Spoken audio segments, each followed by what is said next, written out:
ঢাকার ব্যস্ত শহর, রাস্তায় গাড়ির শব্দ, মানুষের দৌড়ঝাঁপ। এই শহরেই থাকত নাহিদ। একটা ছোট প্রাইভেট কোম্পানিতে চাকরি করত সে। মাসে ৩০,০০০ টাকা বেতন। স্বপ্ন খুব বড় ছিল না, কিন্তু দায়িত্ব ছিল অনেক। বাবা কয়েক বছর ধরে অসুস্থ। আগে চাষ করতেন, এখন আর পারেন না। মা সংসার সামলান, ছোট বোন কলেজে পড়ে। নাহিদই ছিল পরিবারের একমাত্র ভরসা। ছোটবেলায় গ্রামে বড় হওয়া নাহিদের মনে মাঝে মাঝে ধানক্ষেতের ছবি ভেসে উঠত। কিন্তু শহরের জীবন তাকে অন্যদিকে নিয়ে গেছে। সে ভাবত, শহরে থাকলেই সফলতা আসে, গ্রামের জীবন মানেই কষ্ট, এমনটাই বিশ্বাস করত সে। প্রতিদিন সকালে বাসে করে অফিসে যেত সে। ভিড়ের মধ্যে দাঁড়িয়ে কখনো কখনো ভাবত একদিন নিজের কিছু করবে। কিন্তু বাস্তবতা ছিল কঠিন। অফিসের কাজ, মাসের হিসেব, ওষুধের খরচ, সব মিলিয়ে জীবনটা ছিল টানাটানির। অফিসের বস প্রায়ই বকা দিতেন। কাজের চাপ ছিল বেশি, সম্মান কম। দুপুরের বিরতিতে সহকর্মীরা স্বপ্নের কথা বলত, বিদেশ যাবে, বড় কোম্পানিতে চাকরি করবে। নাহিদ শুধু চুপচাপ শুনত। তার স্বপ্ন ছিল খুব সাধারণ, পরিবারকে নিরাপদ রাখা। একদিন অফিসে গিয়ে সে বুঝল কিছু একটা ঠিক নেই। সহকর্মীরা চাপা গলায় কথা বলছে, পরিবেশটা অস্বাভাবিক। দুপুরের দিকে তাকে ম্যানেজারের রুমে ডাকা হলো। কয়েক মিনিটের কথা, কিন্তু সেই কয়েক মিনিটই তার জীবন বদলে দিল।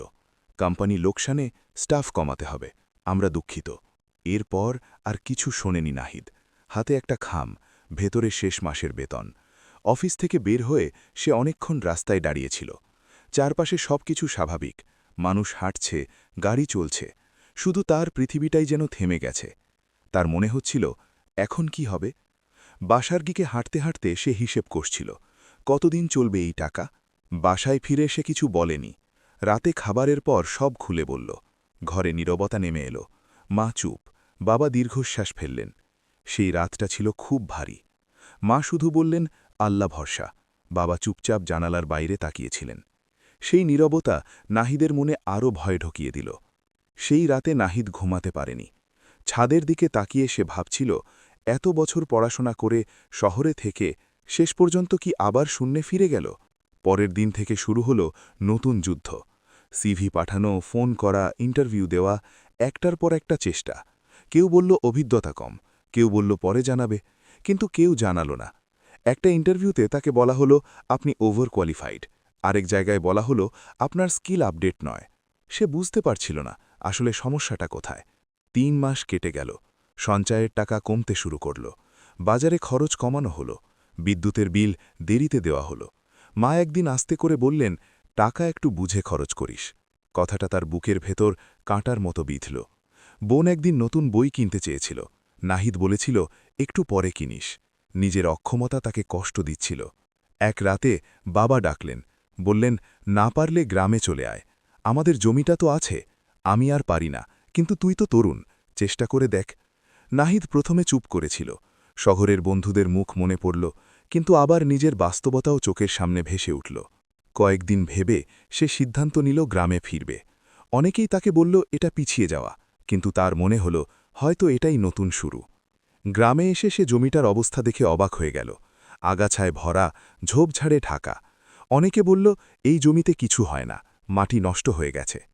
নাহিদ দাঁড়িয়ে দাঁড়িয়ে জমিটার দিকে তাকিয়েছিল। তার মনে হচ্ছিল, এই মাটিই কি তার ভবিষ্যৎ? প্রথম কয়েকদিন শুধু পরিষ্কার করতেই সময় গেল। রোদে মাথা ঝিমঝিম করত, হাতের তালুতে ফোসকা পড়ল, শরীর ব্যথায় ভরে গেল। কিন্তু শহরের অফিসের চেয়ারে বসে থাকার চেয়ে এই ক্লান্তি যেন আলাদা ছিল। রাতে ঘুম আসত ঝুতো, মনে হতো আজ কিছু একটা করেছি। সে কৃষি অফিসে গেল, অভিজ্ঞ কৃষকদের সাথে কথা বলল। রাতে মোবাইলে ভিডিও দেখে শিখল আধুনিক পদ্ধতি। বুঝল শুধু চাষ করলেই হবে না, বাজার বুঝতে হবে, পরিকল্পনা করতে হবে। সে খরচের হিসেব লিখে রাখতে শুরু করল। কত বীজ, কত সার, কত শ্রম, সব লিখে রাখত। প্রথম মরশুমে সে লাউ, শশা আর মরিচ লাগাল। ফসল মোটামুটি ভালোই হল। তার মনে আশা জাগল। কিন্তু বাজারে গিয়ে ধাক্কা খেল। দাম খুব কম। মধ্যস্থ বিক্রিরা বলল, নিতে চাইলে এই দামে দাও। সে বাধ্য হয়ে বিক্রি করল। সব হিসেব করে দেখল, লাভ তো নেই, উল্টো লোকসান। সেদিন সে খুব ভেঙে পড়েছিল। মনে হচ্ছিল শহরে ফিরে যায়, কিন্তু সে জানত ফিরে গেলে আবার একই অনিশ্চয়তা। তাই সে সিদ্ধান্ত নিল পদ্ধতি বদলাবে। সে জৈব চাষ শুরু করল। নিজেই কম্পোস্ট বানাল, নিমপাতা আর প্রাকৃতিক উপাদান দিয়ে কীটনাশক তৈরি করল। জমিতে ধীরে ধীরে মাটির গুণ ফিরে এলো। এবার সে বাজারে গিয়ে আলাদা দাঁড়াল, একটা ছোট ব্যানার লাগাল, বিষমুক্ত সবজি।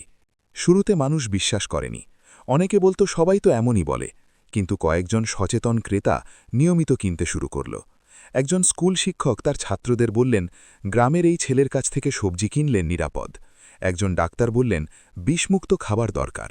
সে ফেসবুকে একটি পেজ খুলল, গ্রামের নাম দিয়ে ব্র্যান্ড বানাল, ছবি তুলত নিজের হাতে, জমির ভিডিও আপলোড করত।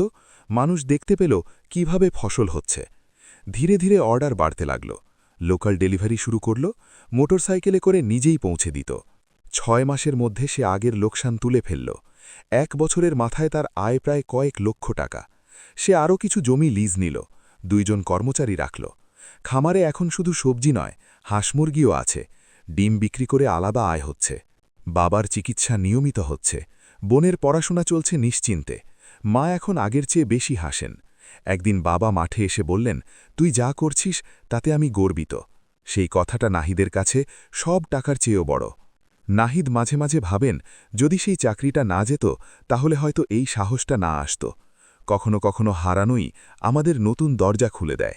সে এখন বলে, আমি চাকরি হারাইনি, আমি আমার পথ খুঁজে পেয়েছি। কৃষি শুধু কাদা নয়, কৃষি মানে জ্ঞান, পরিকল্পনা আর ধৈর্য। ছোট জমি থেকেও বড় স্বপ্ন শুরু করা যায়।